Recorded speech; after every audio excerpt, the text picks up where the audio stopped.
Hello students, welcome to winning online classes.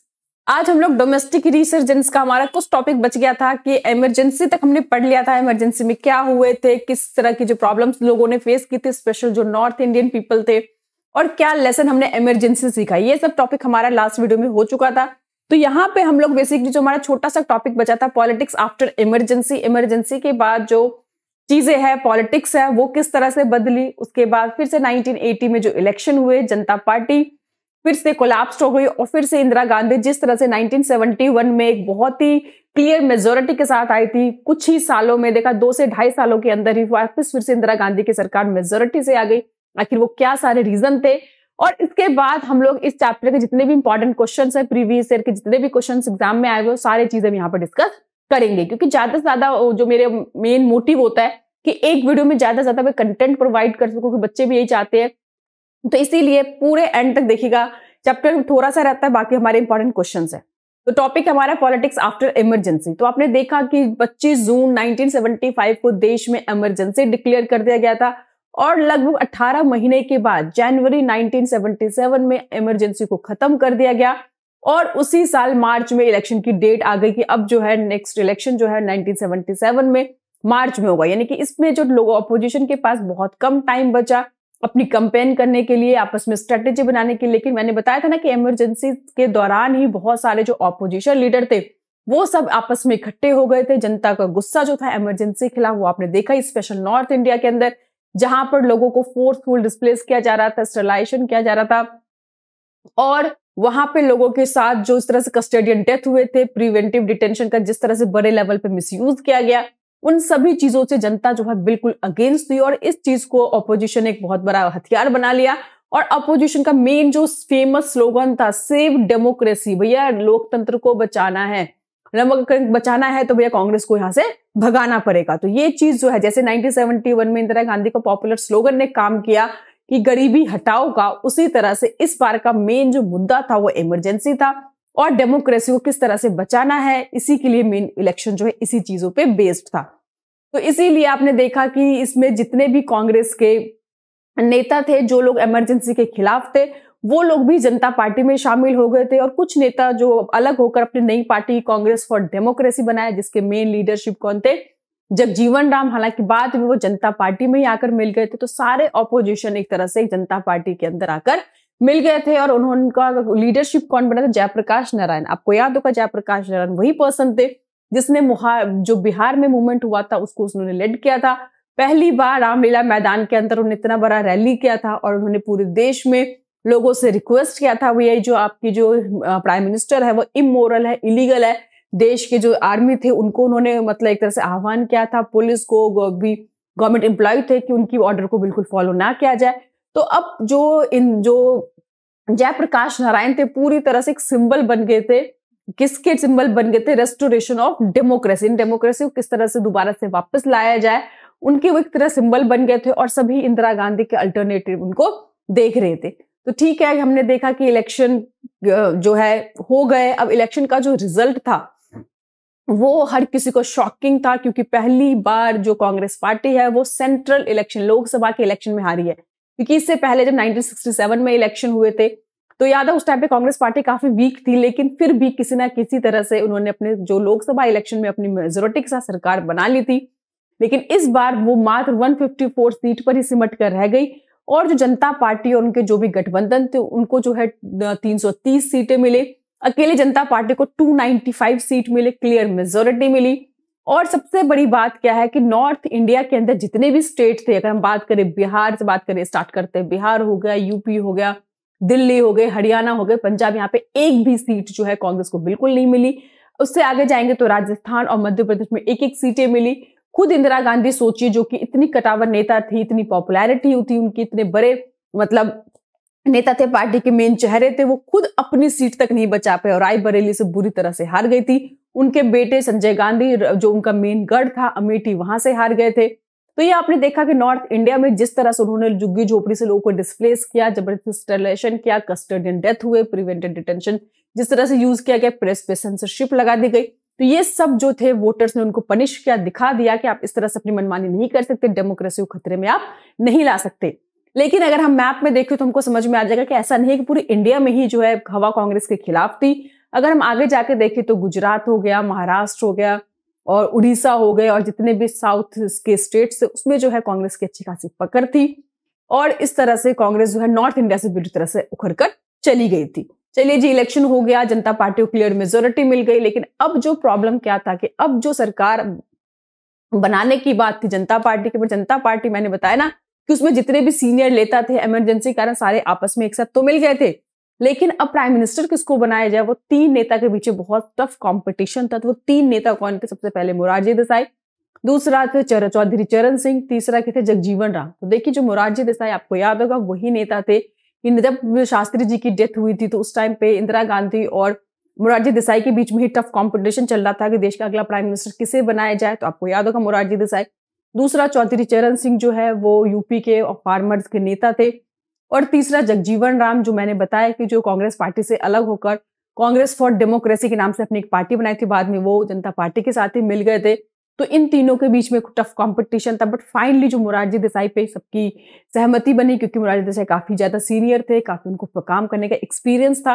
तो इसके कारण जो मोरारजी देसाई को देश का प्राइम मिनिस्टर बनाया गया। ये पहले नॉन कांग्रेस प्राइम मिनिस्टर थे क्योंकि इससे पहले जितने भी देश के प्राइम मिनिस्टर हुए थे सभी कौन थे? कांग्रेस के ही प्राइम मिनिस्टर थे। लेकिन मैंने बताया कि जो पावर स्ट्रगल था पार्टी के अंदर खत्म नहीं हुआ था क्योंकि जो चौधरी चरण सिंह थे और जो जगजीवन राम थे उनको भी भैया प्राइम मिनिस्टर बनना था। तो हुआ क्या कि देखिए इन पार्टी के पास जो था इमरजेंसी के कारण सब आपस में एक साथ तो मिल गए थे, लेकिन इनके पास ना तो प्रॉपर कोई डायरेक्शन था, ना कोई उनके पास लीडर थे, ना कोई स्ट्रेटजी थी, कोई अच्छी तरह से सिस्टमेटिकली काम नहीं कर पा रहे थे, आपस में ही पावर स्ट्रगल की लड़ाई हो रही थी। और मात्र 18 मंथ के अंदर ही जो चौधरी चरण सिंह थी जो फार्मर्स किसान के नेता यूपी के नेता थे, उन्होंने बेसिकली क्या करी, अपनी समर्थन छीट ली और जो मोरारजी देसाई की सरकार है वो माइनॉरिटी में आके सरकार गिर गई। और मैंने बताया कि कांग्रेस का शुरू से ये कैरेक्टर रहा है कि उन्होंने कहा चरण सिंह को कि भैया हम आपको सपोर्ट दे देंगे और आप अपनी सरकार बना के आप प्राइम मिनिस्टर बन जाना, क्योंकि उनको पता था कि यहाँ पे डिवाइड कर दो, बाद में तो खुद समर्थन छीन लेंगे, सरकार गिरा देंगे, फिर से दोबारा से फ्रेश इलेक्शन करा के जनता को दिखा देंगे कि भैया देखो कांग्रेस के अलावा तुम्हारे पास दूसरा कोई अल्टरनेट नहीं अगर स्टेबल गवर्नमेंट चाहते हो तो। और वही चीज उन्होंने स्ट्रेटेजी खेल ली। यहाँ पे उन्होंने क्या करा, चरण सिंह को बोला कि हम तुमको सपोर्ट करेंगे, तुम अपनी सरकार जो है हमारे साथ मिलकर बना लो, तुम्हें हम देश का प्राइम मिनिस्टर बना देंगे। मन में तो उनके था ही देश का प्राइम मिनिस्टर बनने का सपना। थोड़ी सी वहां से हवा मिल गई, सपोर्ट भी मिल गया, तो इसीलिए क्या हुआ, 4 महीने के बाद कांग्रेस समर्थन छीन लिया और सरकार उनकी गिर गई। तो फाइनली फिर से देखिए कि अभी मार्च 1977 में इलेक्शन हुए थे और अभी कुछ ही सालों के अंदर फिर से जनवरी 1980 में फ्रेश इलेक्शन लोकसभा के इलेक्शन हुए। जनता जो है वोटर्स है जिन्होंने बेचारे ने इन पे जनता पार्टी पे भरोसा किया था और कांग्रेस पार्टी को सबक सिखाया था, लेकिन अब जनता का मूड बिल्कुल बदल चुका था क्योंकि देश में इतने बार बार इलेक्शन से जनता बहुत परेशान होती है, देश का पैसा बहुत खर्च होता है, टाइम बहुत वेस्ट होता है, गरीबों के लिए कोई प्रोग्राम्स नहीं बन पा रहे थे। तो लोगों को समझ में आ गया कि भाई इंदिरा गांधी के अल्टरनेट जो है यहाँ पे कोई भी नहीं है, क्योंकि इंदिरा गांधी की पार्टी में क्या है, एक लीडर है, एक नेता है, उनके बाद डायरेक्शन है, प्लान, पॉलिसी है, स्ट्रेटेजी है, जिसके कारण से नॉर्थ इंडिया में, वही नॉर्थ इंडिया जहां पे कांग्रेस को एक भी सीट नहीं मिली थी, इस बार जो है फिर से कांग्रेस जो है मेजोरिटी से अब सरकार बनाए और जनता को समझ में आ गया कि अगर स्टेबल गवर्नमेंट चाहिए तो भैया कांग्रेस को ही सपोर्ट करना पड़ेगा और वही चीज उन्होंने किया। तो देखा आपने कि जनता पार्टी जो हारी, सबसे पहले रीजन क्या था, एक तो पर्सनल जो अपने जो पावर स्ट्रगल के लिए कि हम भी प्राइम मिनिस्टर बना जाए, हमें प्राइम मिनिस्टर बना जाए, इस चक्कर में किसी ने कोई ठीक से काम नहीं किया और जिसके कारण जो कांग्रेस जो फिर से वापस उसी पोजीशन पावर में आ गई जो कि इमरजेंसी से पहले वो स्ट्रांग पार्टी के रूप में थी। तो ये आपने यहाँ पे देखा कि ये है कि जनता गवर्नमेंट जो मैंने बताया, चरण सिंह, जगजीवन सिंह, तो मैंने जो ये बताया आपको वही है कि after the election there was tough competition between the among 3 leaders, prime minister Morarji Desai, Charan Singh, Jagjivan Ram.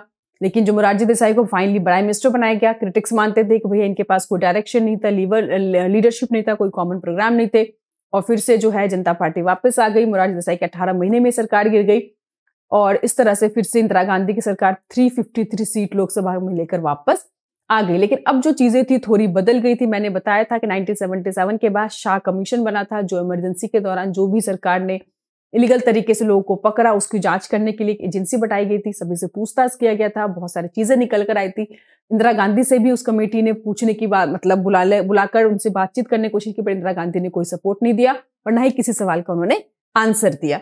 उसके बाद जो है आपको पता है कि बिहार के अंदर जो अदर बैकवर्ड कास्ट के रिजर्वेशन के लिए मंडल जो कमीशन है सेंट्रल सरकार ने बनाई थी, जनता पार्टी ने बनाई थी। तो देश में जो रिजर्वेशन का मुद्दा था वो बड़ा हॉट टॉपिक हो गया था। कास्टिज्म जो है वो पॉलिटिक्स में आ गए थे। तो बहुत सारे नए नए इश्यूज जो कि हम नेक्स्ट चैप्टर में पढ़ेंगे, किस तरह से पॉलिटिकल डेवलपमेंट हुआ था, नई नई चीजें देश में देखने को मिली थी, कोलिजन गवर्नमेंट, रिजर्वेशन, ओबीसी, फिर कांग्रेस पार्टी के जो मेन चेहरे थे वो किस तरह से खत्म हो गए। तो ये सारी चीजें जो है अगले चैप्टर में हम लोग यहाँ पे डिस्कस करेंगे। फिलहाल इसी को चैप्टर को यहीं पे खत्म करते हैं। अब हम इसको जो हमारे डोमेस्टिक रिसर्जेंस है उनके इंपॉर्टेंट क्वेश्चन, जो प्रीवियस ईयर में जितने भी क्वेश्चन आए हुए हैं, प्लस जो इस बार सीबीएसई ने टर्म 2 के जो इंपॉर्टेंट क्वेश्चन इस चैप्टर से रिलेटेड थे वो भी मैंने यहाँ पे डाल दिया ताकि आप लोगों को समझ में आ जाए और एक बार में सारे चैप्टर को अच्छे से कवर कर लेते हैं।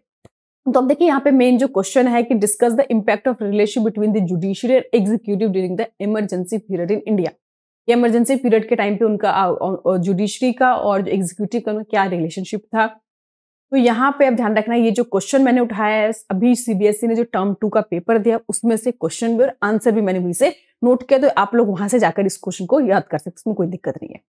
तो चलिए, जो फर्स्ट है Indira Gandhi government brought in many changes in constitution that declare of the election of prime minister. मैंने बताया था कि जब इंदिरा गांधी ने इमरजेंसी देश में लागू किया था तो कॉन्स्टिट्यूशनल बहुत सारे उन्होंने अमेंडमेंट किया था। सबसे पहला क्या था कि भैया जो देश में इलेक्शन होगा प्राइम मिनिस्टर का, प्रेसिडेंट का और वाइस प्रेसिडेंट का, उसको कोर्ट में जाके चैलेंज नहीं किया सकता। दूसरा, गवर्नमेंट ने बहुत ज्यादा प्रिवेंटिव डिटेंशन यूज किया था। प्रिवेंटिव डिटेंशन मैंने आपको बताया था कि अगर एक पर्सन ने कोई ऑफेंस नहीं किया, कोई क्राइम नहीं किया, मात्र शक मात्र पे कि भैया वो क्राइम कर सकता है, उसको पकड़ के आप जेल में डाल देते हो। इस तरह से मैंने बताया था कि लाखों लोगों को जेल में इस तरह से डाले गए थे। कुछ लोगों की कस्टडी डेथ भी हो गई थी। देखा था आपने, एक राजन नाम का एक यंग बच्चा था जो बेसिकली ग्रेजुएशन में पढ़ता था, उसे किस तरह से पीट पीट कर हत्या कर दी गई थी। नेक्स्ट क्या है, to give preference of directive principle of state policy over the fundamental right. देखिए आपको 11th क्लास में पढ़ा होगा, एक फंडामेंटल राइट होता है जो सबसे इंपॉर्टेंट है, कोई भी उसे नहीं छीना सकता। दूसरा जो होता है आपको पता होगा directive principle of state policy, ये सरकार पे डिपेंड करता है, उसको सरकार माने ना माने, ये कंपलसरी नहीं है, उसको कोर्ट में चैलेंज नहीं कर सकता। लेकिन यहाँ पे किसको प्रेफरेंस दे रहे हैं, जो directive principle of state policy over the fundamental right, जिससे जो कोर्ट के लोग थे काफी नाराज हो गए थे, जुडिशरी कह रहे due to this provision any person could be deprived of even his fundamental right along with this amendment completely draft the judiciary. इस तरह से अमेंडमेंट करने से जुडिशरी जो है बिल्कुल कमजोर पड़ गया था। और कह रहा है इमेंस पावर, और साथ ही साथ जो लेजिस्लेचर उसको बहुत ही एक्स्ट्राऑर्डिनरी पावर दे दी गई थी। तो कहीं ना कहीं जुडिशरी को कमजोर करने की यहाँ पे कोशिश की गई थी। नेक्स्ट है the government also suppress the practice of supreme court in appointment chief justice. आपको पता होगा कि हमारे देश में चीफ जस्टिस ऑफ इंडिया जो है वो देश में सबसे सीनियर जो भी जजेस होते हैं उनके बनाया जाता है। बट यहाँ पे जो अपॉइंटमेंट हुआ था, यहाँ पे इंदिरा गांधी ने उनको बनाया था, उनसे भी ज्यादा 3 मोस्ट सीनियर जजेस थे, उनको साइडलाइन करके जब दूसरे को एन रॉय को जब देश का चीफ जस्टिस बनाया गया तो ये एक बहुत ज्यादा कंट्रोवर्सी देश में आ गई थी। नेक्स्ट क्या है, the term of parliament also increase 5 to 6 year. जो पार्लियामेंट के जो टर्म्स होते हैं उनको 5 से 6 साल कर दिया, और ना इमरजेंसी बल्कि उन्होंने परमानेंटली ऐसा किया था। Under this provision of emergency various fundamental right, emergency में लोगों के जो फंडामेंटल राइट्स थे वो सस्पेंड कर दिया गया। इवन जो भी कह रहे in right of citizen to move the court, कि भैया फंडामेंटल राइट लेने के लिए लोग कोर्ट में भी नहीं जा सकते थे, पूरी तरह से उसको सस्पेंड कर दिया गया था। डिलीवर कह रहे हैं judicial delivery various controversial judgement did not perform its role properly, no constitutional rule of law prevail, this called as the dark period of emergency. की यहाँ पे लोगों को जो बेसिकली कॉन्स्टिट्यूशनल जो रूल है, लॉज है, वो भी ठीक से नहीं चल पा रहे, और इसीलिए आपको पता होगा कि इमरजेंसी को डार्क पीरियड कहा गया। कह रहा है नो मीडिया को भी फ्रीडम नहीं थी, सेंसरशिप लगा दी गई थी, अपोजिशन को पकड़ के जेल में डाल दिया था। Judicial executive acted on one entity, समझ आया कि जो जुडिशरी का काम है वो भी जो है एग्जीक्यूटिव जो है वो करने लगी। देश में जो प्राइम मिनिस्टर है सबसे ऊपर आ गई। With the judiciary not keeping check on the action of the executive. पहले होता क्या था कि जुडिशरी के काम को कौन चेक कर सकता है, सॉरी एग्जीक्यूटिव जो काम करते, जो नेता लोग काम करते, उनके कामों को चेक करने के लिए कौन होते, जुडिशरी होते। बट यहाँ पे उन्होंने जुडिशरी को भी क्या कर दिया, कमजोर कर दिया। बाय लेकिन way of 42nd amendment detention was remove from the judicial review. तो इस तरह से बहुत ही जो देश के जो माहौल थे वो काफी ज्यादा खराब हो गए थे और डेमोक्रेसी खतरे में आ गई थी, ऐसा देश को लग रहा था। Next describe the various issues regarding the national emergency of 1975 in India. देखिए जो इमरजेंसी के कारण क्या थे, क्या इंपैक्ट हुए, किस तरह से जुडिशरी और एग्जीक्यूटिव के बीच में जो टेंशन था, ये सारे क्वेश्चन जो बहुत इंपॉर्टेंट, इसमें से कोई ना कोई एक ही क्वेश्चन 6 नंबर में आपके एग्जाम में जरूर आएंगे। तो आपको कम से कम 6 पॉइंट्स अच्छे से करने हैं, क्योंकि इस चैप्टर में 6 नंबर का क्वेश्चन डेफिनेटली आना ही आना एग्जाम में। तो अब यहाँ पे इश्यूज है नेशनल इमरजेंसी जो 1975 में हुआ था, तो यहाँ पे कह रहा है कि कौन कौन से मेन इश्यूज थे। पहला कि there were arrest of political workers under restriction of the press, कि भैया जबरदस्ती ऑपोजिशन लीडर, एक्टिविस्ट, जो जर्नलिस्ट थे उन सबको जेल में डाल गए थे। आप प्रेस पे सेंसरशिप लगा देगी। सेंसरशिप का मतलब पता है कि सरकार जो चाहेगी वही आप लिख सकते हो, सरकार के अगेंस्ट चीजों को नहीं लिख सकते, जैसे कि चाइना के अंदर होता है। दूसरा कह रहा है emergency directly affected the lives of common people in many cases. मैंने बताया था ना कि नॉर्थ इंडिया के अंदर स्पेशली लोगों की जो हालत बहुत खराब हो गई थी, फंडामेंटल राइट उनको सस्पेंड कर दिया गया था, टॉर्चर होते, कस्टोडियन डेथ हुए थे, इमरजेंसी के दौरान लोगों को, गरीब लोगों को रिएलोकेट कर दिया गया था स्पेशल। तो क्या दूसरा कह रहा था constitution simply mention internal disturbance, यानी कि आंतरिक जो डिस्टर्बेंस है वो मेन रीजन है डिक्लेयर इमरजेंसी करने पर। बस इससे पहले इसको बेस बनाकर कभी देश में इमरजेंसी डिक्लेरेशन नहीं हुआ था। नेक्स्ट कह रहा है कि although then government organs that democracy the opposition party must allow the elected ruling party to govern according to its policy. उन्होंने कहा था कि भैया जो हमारी ऑपोजिशन है उसको एक बात को समझनी चाहिए, जो इलेक्टेड गवर्नमेंट है उसको अपने हिसाब से काम करने दे।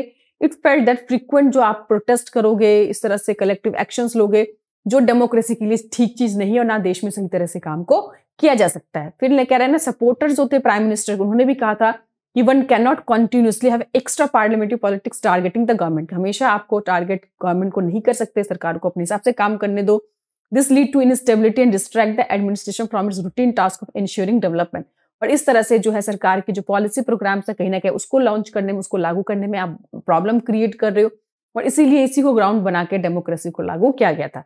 लेकिन मैंने बताया तो जो क्रिटिक्स थे उन्होंने कहा था कि जो देश में होम मिनिस्टर होते हैं उन्होंने ऐसे कंसर्न नहीं दिखाया, ऐसी चिंता नहीं दिखाई, और अगर ऐसी प्रॉब्लम हुई तो सरकार के पास और भी बहुत सारे रूटीन पावर होते हैं जिनके द्वारा सरकार इन चीजों को कंट्रोल कर सकती है। देश में इमरजेंसी जैसी चीजों को तो बिल्कुल भी जरूरत नहीं थी, ना सिचुएशन इतने बुरे थे।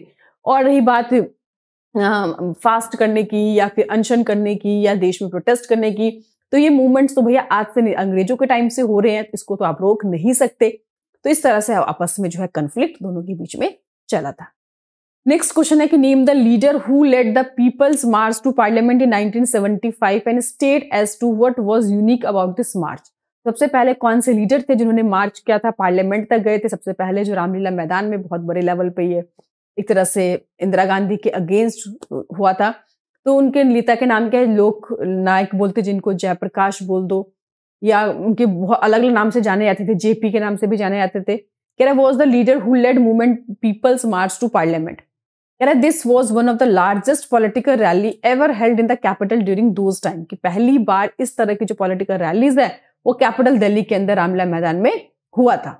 तो ये क्वेश्चन 2 नंबर से ज्यादा बिल्कुल भी नहीं आ सकते, तो इसमें 2 ही पॉइंट्स आपको लिखने अच्छे से। तो याद रखना, मैंने देखे सारे जो पॉइंट क्वेश्चंस है पॉइंट्स में लिख रखे, तो आपसे भी मैं यही रिक्वेस्ट करूंगी कि क्या क्वेश्चन 2 नंबर का हो, 4 नंबर का हो, 6 नंबर का हो, आपको पॉइंट्स में ही आंसर देना है। देखो पॉइंट्स में लिखोगे तो आंसर जो है, और अच्छे पॉइंट्स बना के लिखोगे तो टीचर मजबूर होकर आपको 6 में से 6 देगा ही, 4 में 4 देगा ही। अगर पैराग्राफ में लिखोगे टीचर को अच्छा भी लगेगा ना, तो ठीक है, वो 4 में से आपको सारे 3 दे देगा, ये 3 दे देगा, 6 में से आपको 5 दे देगा। तो नहीं, टीचर को कोई मार्क्स काटने का आपको मौका ही नहीं देना है। 6 पॉइंट्स बोले, चाहे आप एक एक्स्ट्रा लिख दो, पर कम से कम 6 पॉइंट्स तो लिखना ही है, प्लस इंट्रोडक्शन एंड में कंक्लूजन के साथ। तो यहाँ पे कह रहा है कि evaluate the consequence of the declaration of emergency. Emergency declare होने का क्या परिणाम हुआ, क्या कॉन्सिक्वेंसेज हुए, और क्या इंपॉर्टेंट लेसन हमने इमरजेंसी से सीखा। कि देश में इससे पहले कोई इमरजेंसी लगी ही नहीं थी, कभी हुआ ही नहीं था, ना उसके बाद हुआ। तो जब कोई चीज होगी नहीं तो हमसे सबक क्या सीखेंगे। तो यहाँ पर हमने इमरजेंसी से बहुत कुछ सीखा, वो भी यहाँ पे हम डिस्कस करेंगे। हो सकता है सेपरेट भी आपसे एक क्वेश्चन पूछा जाए कि what important lesson learn from the emergency period, ठीक है, इम्पोज्ड इन 1975, बट मैंने यहाँ पे दोनों को कंबाइन करके 6 नंबर में क्वेश्चन आ सकते हैं। तो यहाँ पे मैंने बहुत सारे कॉन्सिक्वेंस लिखे हैं, तो आप अपने हिसाब से कोई भी 4 कॉन्सिक्वेंस उठा के लर्न कर सकते हैं। तो पहला क्या है कि प्रोटेस्ट स्ट्राइक को बैन कर दिया गया था। Large number of leader worker जो अपोजिशन पार्टी के थे उनको जेल में डाल दिया गया था। गवर्नमेंट ने बड़ी मात्रा में जो प्रिवेंटिव डिटेंशन का यूज किया था, जिसके तहत लोगों को अरेस्ट किया था, लेकिन not because they have committed, उन्होंने कोई कमिट मतलब सुसाइड मतलब कोई क्राइम उन्होंने किया नहीं है, बस बट उनको क्या है कि शक मात्र है कि वो कर सकते हैं, और इसी को बेस बना के जेल में उन्होंने बहुत सारे लोगों को डाल दिया था। लोगों के जो फंडामेंटल राइट थे वो सस्पेंड कर दिए गए थे। गवर्नमेंट ने प्रेस पे सेंसरशिप लगा दी थी। आपको पता होगा न्यूज़पेपर जो इंडियन एक्सप्रेस थे, स्टेटमेंट थे, वो सेंसरशिप के अगेंस्ट उन्होंने ब्लैंक स्पेस ही छोड़ा, सरकार की जो चाहते थे वो नहीं लिखा। बहुत सारे मैगजीन, सेमिनार और जो मेन स्ट्रीम थे उन्होंने अपने मैगजीन उन्होंने अपने क्लोज ही कर दिए, रेदर देन कि भैया सेंसरशिप को हम यूज करें। लेकिन बहुत सारे जर्नलिस्ट को जेल में डाल दिया गया था राइटिंग अगेंस्ट द इमरजेंसी, जिन्होंने इमरजेंसी के खिलाफ लिखा था। और साथ साथ पार्लियामेंट में बहुत सारे चेंजेस किए गए थे कॉन्स्टिट्यूशन के अंदर, तो वो 2 चेंजेस भी याद रखना। हो सकता है सिर्फ यही आपसे पूछ ले 2 नंबर में, तो इसीलिए मैंने इसको हाईलाइट कर दिया कि इसको आप अच्छे से देखेंगे, देख लीजिए।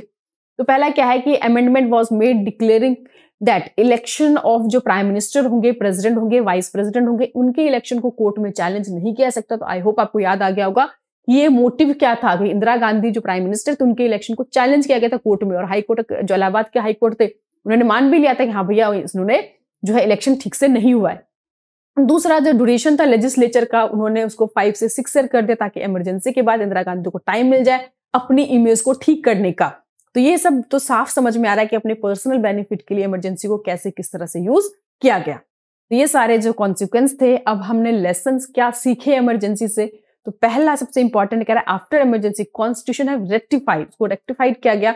उसमें डाला गया कि आप देश में ऐसा नहीं कि प्राइम मिनिस्टर उठ कहेंगे और जो प्रेसिडेंट है देश में इमरजेंसी डिक्लेयर कर देगा, ऐसा बिल्कुल भी नहीं होगा। बताया गया कि emergency can be proclaimed only कब होगा, जब आर्म रिबिलियन होगा, यानी कि अगर जो सेना है अगर वो विद्रोह कर दे सरकार के खिलाफ तो ही देश में इमरजेंसी लग सकता है। एंड इट नेसेसरी, तब भी जरूरत है। Advise the president to must given the return by the councils of minister, जो भी मिनिस्टर्स हैं समझा वो रिटर्न जो है प्रेसिडेंट को देंगे और उसके बाद प्रेसिडेंट देश में इमरजेंसी डिक्लेयर करेगा। सिर्फ देश की प्राइम मिनिस्टर अपने पर्सनल बेनिफिट के लिए ऐसे देश में इमरजेंसी डिक्लेयर ना करे, इस चीज को हमने समझा। नेक्स्ट कह रहा है कि emergency made everyone more aware of the value of civil liberties, तो आम लोगों की जो आजादी है उसके बारे में जो है अब बातचीत होने लगी। बहुत सारे ऑर्गेनाइजेशन भी इसके बाद है, क्योंकि जिस तरह से फंडामेंटल राइट को सस्पेंड कर दिया गया, लोग कोर्ट भी मूव नहीं कर सकते थे अपने राइट को रिस्टोर करने के लिए। तो ये एक बहुत ही गहरी चिंता थी, उसको ठीक किया गया। Next, need to maintain the correct balance between the ruling party and opposition. तो ये एक बहुत बड़ा क्वेश्चन उठ के सामने आया कि क्या भैया अगर देश में कोई ऑपोजिशन अगर क्या करेंगे, प्रोटेस्ट करेंगे, हड़ताल करेंगे, तो क्या सरकार इमरजेंसी लगा देगी, या अपोजिशन को यह अधिकार है कि बार बार सरकार की टांग घींचती रहता है कि सरकार कोई काम ही ना कर सके। तो इस पे भी ध्यान दिया गया कि नहीं, इसमें एक बैलेंस मेंटेन करना पड़ेगा। जो रूलिंग पार्टी है उसको भी काम करने दिया जाए, क्योंकि उसको जनता ने इलेक्ट किया, उसको चुना है, क्योंकि डेमोक्रेसी के बेस पे जो सरकार आई है। और जो ऑपोजिशन है उसको भी अपनी बात को कहने के लिए प्रोटेस्ट जैसे अधिकार है। तो एक करेक्ट बैलेंस बना के दोनों पार्टी को चलना पड़ेगा। नेक्स्ट है what factor lead to declaration internal emergency in India 25 January 1975। भैया देश में इमरजेंसी लगा क्यों, क्या ऐसे रीजन थे जिसके कारण देश में 25 जून को सडनली इमरजेंसी लगा दिया गया। तो अब वो कौन कौन से रीजन थे वो यहाँ पे हम डिस्कस कर रहे हैं। सबसे पहले कह रहे हैं बिहार और गुजरात मूवमेंट जो हुआ था, जिसे कह रहे हैं कि देश में जो सिचुएशन है बहुत टेंशन का माहौल हो गया था। कह रहे students were protesting against the price, कीमतें बहुत ज्यादा बढ़ गई थी, ठीक है। And in these state Congress as ruling party fail to handle these protest, और सरकार जो है रूलिंग पार्टी जो है उस टाइम पे दोनों ही सब जगह पे कांग्रेस थी, और कांग्रेस चीजों को ठीक से हैंडल नहीं कर पाई। दूसरा जो जॉर्ज फर्नांडिस ने उन्होंने एक कहा था कि भैया national wide strike on all the railway man, की रेलवे पे स्ट्राइक कर दो। और ये जो डिमांड थे उनके क्यों थे, गवर्नमेंट पे प्रेशर डालने के लिए और ये दिखाने के लिए कि अगर जो भी रेलवे की जो बात है, उनके जो सर्विसेज है, बोनस है, उनकी बात को मानने के लिए। तीसरा कह रहा है कि declaration of Indira Gandhi election, आपको पता है 1971 का इंदिरा गांधी का जो इलेक्शन था वो इनवैलिड डिक्लेयर कर दिया गया था। जयप्रकाश नारायण ने एक मासिव डेमोन्स्ट्रेशन हो गया था और उनके लिए रिजाइन मांगा था, जिसके कारण से चीजें बहुत खराब हो गई और इंदिरा गांधी को लगा कि भैया अब उसे सच में ही कहीं अपनी पोजीशन छोड़ना ना पड़े, रिजाइन ना करना पड़े, तो इसीलिए उनसे पहले उन्होंने इमरजेंसी डिक्लेयर कर दिया। कॉल ऑफ कंप्लीट रेवोल्यूशन, आपको पता है कि जयप्रकाश नारायण ने अनएक्सपेक्टेड मूवमेंट जो है दिल्ली में, जो सडनली इंदिरा गांधी के खिलाफ एक मूवमेंट चला दिया था कांग्रेस पार्टी के खिलाफ, किस तरह से जो हमारी जो प्राइम मिनिस्टर है वो इलीगल तरीके से, इमोरल तरीके से खुद को उन्होंने इलेक्ट किया, इलेक्शन ठीक से नहीं हुआ है, और कहा था कंप्लीट जो रेवोल्यूशन है पॉलिटिकली, इकोनॉमिकली, सोशली हमको चेंज करना पड़ेगा, डेमोक्रेसी किस तरह से खतरे में है, इस तरह से चीजें। Jayaprakash Narayan announce national wide satyagraha for resigning and asked the army, police and government employ not to obey illegal immoral orders, की ये जो इलीगल और इमोरल ऑर्डर्स है आपको नहीं मानना है। तो ये चीज मैं आपको बता दूं, इसलिए जयप्रकाश नारायण को अरेस्ट भी किया गया था, ये कहकर कि आप आर्मी को जो है सरकार के खिलाफ भड़का नहीं सकते, क्योंकि आपको पता है देश में इमरजेंसी लग जाएगी अगर आर्मी जो है वो सरकार के अगेंस्ट जाए, लेकिन रिबेलियन ऑफ आर्मी। तो ये माना गया था कि भैया इतने बड़े जो नेता है वो आर्मी को सरकार के खिलाफ भड़का रहे हैं, तो ये जो सिचुएशन है वो ठीक नहीं है, और इसीलिए उन्होंने कहा था कि नहीं, देश में इमरजेंसी को डिक्लेयर करना पड़ेगा। तो these are the reason. Next है कि assess any 3 happening which were responsible for the downfall of the Congress party in election 1977, कि वो कौन कौन से रीजन थे, रिस्पॉन्सिबल थे, जिसके कारण जो इंदिरा गांधी की और कांग्रेस पार्टी थी वो 1977 के इलेक्शन में बुरी तरह से हार गई। सोचिए, इंदिरा गांधी खुद अपनी सीट नहीं बचा पाई। मान लीजिए आज मोदी जी हैं, अगर वो अपनी सीट ना बचा पाए तो कितनी बड़ी बात होगी, है कि नहीं? चाहे बीजेपी जीते हारे वो अलग चीज है, लेकिन अगर खुद अपनी सीट भी अगर ना बचा पाए तो ये बहुत बड़ी बात होगी। तो यहाँ पे वही चीज बात किया। सबसे पहले क्या, the major opposition party had already come close in the pre emergency period. Emergency period से पहले ही जो अपोजिशन थे, दिखाया था 1967 में कि उन्होंने डिसाइड कर लिया था कि हम सब इकट्ठे होकर लड़ेंगे, हम अलग अलग लड़ते, इससे कांग्रेस को फायदा होता है। और इसीलिए उन सब ने एक नई पार्टी बना ली थी जिसे बोला जनता पार्टी, और उसके जो लीडरशिप किसके अंडर में थे, जयप्रकाश नारायण के। कह रहा है कि some leader who Congress were oppose to the emergency, जो लोग कांग्रेस के अगेंस्ट, जो इमरजेंसी के खिलाफ थे कांग्रेस पार्टी के अंदर, उन्होंने भी क्या कहा कि जनता पार्टी चूज कर ली थी। या कुछ लोग उन्होंने सेपरेट पार्टी बना ली थी। याद होगा आपको, कांग्रेस फॉर डेमोक्रेसी, जिसके नेता जगजीवन राम थे। हालांकि बाद में वो भी जनता पार्टी से कांग्रेस स्प्लिट हो गई थी, समझ आए? इमरजेंसी के बाद जो है कुछ लोग कांग्रेस के साथ थे, इंदिरा गांधी के साथ थे इमरजेंसी में, कुछ लोग इमरजेंसी के अगेंस्ट हो गए जनता का मूड को देखते हुए। तो कांग्रेस पार्टी जो है टूट सी गई थी। दूसरा, इमरजेंसी तो मेन रीजन है ही कि भाई इमरजेंसी करने का जनता पार्टी कैंपेन मेन फोकस क्या था, उसका नॉन डेमोक्रेटिक कैरेक्टर, कि जो भी रूलिंग पार्टी है वो लोकतंत्र के तरीके से काम नहीं कर रही। और साथ ही साथ इमरजेंसी के दौरान जो नॉर्थ इंडियन पीपल को जो परेशानी हुई, लिखा ना, during emergency Congress use hard measure like demolition. Demolition मतलब जो झुग्गी झोपड़ी को उठाकर फेंक दिया गया, लोगों को रीएलोकेट कर दिया गया, फोर्सफुल स्टरलाइजेशन किया गया, डिस्प्लेसमेंट हुए, तो कस्टडियन डेथ हम कह सकते हैं, बड़ी मात्रा में जेल में लोगों को डाला गया। कह रहे imposition of emergency and negative impact on the image of Congress. ये जो जबरदस्ती के जो इमरजेंसी देश में थोपा गया था, जिसके कारण कांग्रेस का एक नेगेटिव इमेज लोगों को देखने को मिला, और जिसके कारण जनता ने उसको वही पनिशमेंट किया, वोटर्स ने पनिशमेंट दिया और बुरी तरह से उनको हरा दिया। Next, can explain the finding Shah commission constituted after end of the emergency 1975। जब जनता पार्टी 1977 में आई, उन्होंने मतलब देश की कमान संभाली। सबसे पहले तो उन्होंने शाह कमीशन बनाया कि ये कमीशन का एम क्या था कि इमरजेंसी के दौरान सरकार के काम को देखने की सरकार ने कौन कौन से ऐसे इलीगल एक्टिविटीज की या क्या क्या गलत तरीके से काम किए, उन सभी को जांच करने के लिए कमेटी बनाई गई जिसे शाह कमीशन कहा गया। मई 1977 में Janata party government appointed the Shah commission of inquiry head by the justice J C. Shah, जो रिटायर्ड थे chief justice of the supreme court of India. उनके लीडरशिप में इसको बनाया गया था कमीशन को। या it was appointed to look the misuse of authority by the government, किस तरह सरकार ने अपनी अथॉरिटी का मिसयूज किया, क्योंकि उस टाइम पे बहुत सारे ऐसे लोग थे जो किसी पावर में नहीं थे, वो मिनिस्ट्री उनके पास नहीं थी, बट फिर भी वो जरूरत से ज्यादा पावर यूज करते। स्पेशली इंदिरा गांधी के जो बेटे थे संजय गांधी, आपको पता होगा। यानी प्रैक्टिसेस लाइक डिमोलिशन ऑफ झुग्गी को जबरदस्ती को गिरा दिया गया था, force sterilisation which conducted during emergency. The commission gathered various evidence and witness to give the testimonies. तो वहां पे बहुत सारे एविडेंस कलेक्ट किए गए, बहुत सारे सबूत इकट्ठे किए गए और दिया गया कि भैया ये जो इमरजेंसी में किस तरह सरकार ने अपने अथॉरिटी को मिसयूज किया। यानी ना finding of Shah commission, Shah commission ने क्या क्या चीजें देखा। पहला कि it was found that preventive detention was widely used by government around 1,11,000। सोचो 1,11,000 लोग जबरदस्ती जेल में डाले गए थे बिना किसी कसूर के। दूसरा, न्यूज़पेपर को पहले ही बोले गया था get permission before published of any matter. Censorship आपने देखा ही था कि सभी न्यूज़पेपर वालों को बोल दिया था कि भैया कुछ भी लिखने से पहले आपको सरकार से परमिशन लेनी पड़ेगी। लिखा नहीं, दिल्ली के अंदर लेफ्टिनेंट गवर्नर थे, उन्होंने ओरल ऑर्डर दिया था, लेकिन जनरल मैनेजर दिल्ली सप्लाई को कि भैया न्यूज़पेपर को है वो सारे जो इलेक्ट्रिसिटी है उसको काट दिया जाए और प्रेस तब तक उसको वापस ना लिया जाए जब तक कि प्रेस पे सेंसरशिप ना लग जाए। सेंसरशिप सरकार लगा देगी तब तो सरकार अपने हिसाब से चलाएंगी, लेकिन तब तक क्या करो आप इलेक्ट्रिसिटी काट दो कि सरकार के अगेंस्ट कोई लिख ही ना सके। तो सरकार ने मिस यूज किया कि नहीं किया, कि अपने पावर का यूज करके सरकार ने इस तरह की चीजें की। लेकिन झुग्गी झोपड़ी को फोर्सफुली वहां से हटा दिया गया, दिल्ली के अंदर से पीपल ऑफ फोर्सफुली स्टरलाइज्ड किया गया।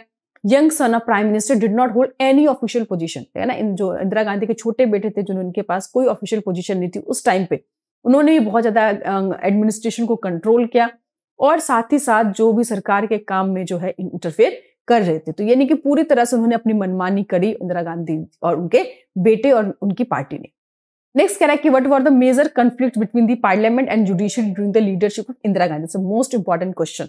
What were the major conflicts, भैया कॉन्फ्लिक्ट क्या थे पार्लियामेंट और जुडिशरी के बीच में emergency of leadership of Indira Gandhi. तो आपको पता ही चल गया, अभी ऊपर भी हमने क्वेश्चन पढ़ा था। कह रहे this period was also witness tension in the relationship between parliament and the judiciary. The major conflict between the parliament judiciary during the leadership of Indira Gandhi. सबसे पहले मैंने बताया आपको on the issue of fundamental right, the right to property, Supreme Court denied the amendment to Constitution ये जो इंदिरा गांधी थी उसको constitution के अंदर अमेंडमेंट करना चाहती थी। कह रहा while on the issue fundamental right give effect to the directive principle parliament amend this constitution later supreme court rejected it. कि भैया उन्होंने क्या करा, पार्लियामेंट जब सुप्रीम कोर्ट ने नहीं माना तो उन्होंने पार्लियामेंट में जाकर चीजों को कॉन्स्टिट्यूशन में अमेंडमेंट कर दिया और जिसके बाद जो जुडिशरी है उन्होंने इस चीज को रिजेक्ट कर दिया। आप इस तरह से फंडामेंटल राइट में चेंजेस नहीं कर सकते, फंडामेंटल राइट में किसी भी तरह की आपको कमी नहीं कर सकते।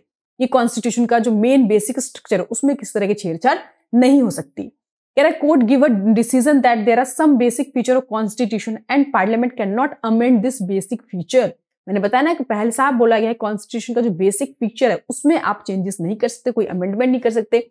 और उन्होंने क्या करा, इंदिरा गांधी की सरकार ने कि उसको बेसिकली अमेंडमेंट कर दिया कॉन्स्टिट्यूशन में जाकर पार्लियामेंट के अंदर, जिसके कारण पार्लियामेंट और उनके बीच में क्या होगा, टेंशन बढ़ गई। दूसरा कह रहा है कि the tension between judicial and executive further expand vacancy. मैंने बताया कि the post of chief justice of India as per the constitution rule को सीनियर मोस्ट जजेस जो होंगे सुप्रीम कोर्ट के उसे क्या करना पड़ेगा, chief justice of India appoint करना होगा in case of vacancy. But कह रहा है 1973 में जो government ignore the seniority of 3 जजेस and appointed the Ajit Nath Ray as a chief justice of India, जिसके कारण अपॉइंटमेंट जो है एक टॉपिक बनकर टेंशन का government decision was questioned by the 3 जजेस। कि इस डिसीजन पे जो तीनों जो सीनियर जजेस उन्होंने क्वेश्चन मार्क लगाया कि इस तरह से अगर हमारे, और उन्हीं 3 जजेस ने इंदिरा गांधी को जो अमेंडमेंट थे उनको चैलेंज किया था, उन्होंने कहा था आप ऐसा नहीं कर सकते। तो साफ समझ में आ रहा था कि उन 3 जजों को पनिश करने के लिए जो इंदिरा गांधी ने उनको साइडलाइन करके दूसरे उनको जो जूनियर थे उनको देश का चीफ जस्टिस ऑफ इंडिया बना देगा। तो क्लियरली दिख रहा था कि किस तरह से जो है आपस में टकराव हो रहा है जुडिशियल और एग्जीक्यूटिव के बीच में, जबकि ऐसा टकराव देश में कभी देखने को नहीं मिला था। लेजिस्लेचर और एग्जीक्यूटिव तो एक दूसरे पर डिपेंडेंट है, बट जुडिशरी को हमेशा सेपरेट रखा गया था क्योंकि वो एग्जीक्यूटिव के कामों को चेक कर सकते हैं, उनके ऊपर वो होंगे। बल्कि यहाँ पे तो क्या हो रहा है कि आपस में लड़ रहे एक दूसरे से। तो कह रहा है कि ना appointment make the tension government decision was question by the 3 जजेस who were pressed people were thinking about the need of judicial bureaucracy which could be committed to plan executive and legislature. Highest point in controversy came when High Court declared Indira Gandhi's election invalid. Indira Gandhi के election जो है invalid declare हो गया था, high court ने कर दिया था हैदराबाद, सॉरी जो भी। तो ये आपको याद रखना है कि जो इंदिरा गांधी के इलेक्शन को जो डिक्लेयर इनवैलिड कर दिया गया था अहमदाबाद के, सॉरी इलाहाबाद, अहमदाबाद नहीं इलाहाबाद है, ठीक है। तो नेक्स्ट क्या explain the reason of the students movement of 1974 in Bihar and role played by Jayaprakash Narayan in this movement. पहले तो मुझे रीजन बताना है कि भैया बिहार में 1974 में मूवमेंट हुए क्यों थे और में जयप्रकाश नारायण जी का क्या रोल था। तो ये बेसिकली 2 नंबर का या 4 नंबर का क्वेश्चन है, 6 नंबर का तो क्वेश्चन बिल्कुल भी नहीं बनता। तो पहले तो 2 रीजन बताएंगे और उसके बाद जयप्रकाश नारायण के 2 पॉइंट बताएंगे और 4 नंबर में आएगा। तो रीजन बता रखा है कि राइजिंग ऑफ फूड ग्रेन जो है उसकी कीमत बहुत बढ़ गई थी, कुकिंग ऑयल, एसेंशियल चीजों की कमोडिटी, करप्शन बहुत हाई लेवल पे पहुंच गया था। दूसरा उनकी डिमांड ये थी कि यह सरकार जो है ठीक से काम नहीं कर रही थी, उसको हटाकर फ्रेश इलेक्शन देश में स्टेट में कराया जाए। तो ये 2 रीजन के कारण प्रोटेस्ट हुआ था। जयप्रकाश नारायण का क्या रोल है, तो लिखा है he demanded dismissal of Congress government in Bihar, Bihar में उसको हटा दिया जाए।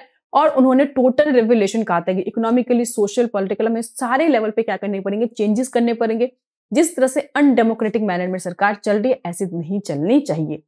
और 1975 में आपको पता होगा वो पार्लियामेंट तक यानी कि दिल्ली तक इस मार्च करते हुए पहुंचे थे, पहली बार इतने बड़े रैली देश में हुआ था। और जयप्रकाश के नारायण के कारण ही आपको पता होगा कि ये जो मूवमेंट है इतना सक्सेस हो पाया था, क्योंकि जेपी बहुत ही पॉपुलर लीडर थे, फ्रीडम फाइटर थे। आजादी से पहले ही उन्होंने बहुत सारे मूवमेंट्स में पार्टिसिपेट किया था, तो उनकी पॉपुलैरिटी बहुत ज्यादा थी, जनता उनको सुनती थी। और जिस तरह से करप्शन पॉलिटिकल में बढ़ रहा था उसी टाइम पे उन्होंने कहा था भैया इसको रोक देना जरूरी है। तो आगे आगे ये क्या हो जाएगा, एक तरह से बहुत बड़ा दीमक बन जाएगा जो पूरी की पूरी पॉलिटिकल सिस्टम को खत्म कर देगा। और वही चीज आज हम आपको देखने को मिलता है, इतना पॉलिटिकल करप्शन जो है बढ़ गया है। ईमानदार सरकार ठीक से काम करे, देश में बहुत कुछ डेवलपमेंट हो सकता है, बहुत कुछ देश में नई नई चीजें हो सकती है। बट अपने पर्सनल बेनिफिट्स के लिए जो लोग पॉलिटिक्स को ज्वाइन करें, जो देश को खोखला कर रहे, तो इसकी चिंता जो उनको उसी टाइम से देश में महसूस हो गई थी कि अब जो नए नेता आ रहे हैं वो करप्टेड आ रहे हैं, वो देश में अपने पर्सनल बेनिफिट्स के लिए पॉलिटिक्स को ज्वाइन कर रहे हैं। तो पहले पॉलिटिक्स क्या होता था, समाज सेवा होती थी, देश की सेवा होती थी। अब जो पॉलिटिक्स है वो अपने अपने घर की सेवा बनकर रह गई है। तो आई होप आपको समझ में आ गया होगा। सारे क्वेश्चन आंसर की पीडीएफ मैं कोशिश करूंगी ग्रुप में डाल दूं। बाकी वीडियो को आप लोग सुन लीजिएगा, कोई भी दिक्कत हो, प्रॉब्लम, आप लोग मुझे कमेंट कर सकते हैं। अब हमारा सिर्फ एक ही चैप्टर बचा हुआ पॉलिटिकल साइंस में, लास्ट चैप्टर, वो भी आपको 1-2 दिन में बिल्कुल आपको वीडियो और इंपॉर्टेंट क्वेश्चंस भी मिल जाएंगे। Thank you.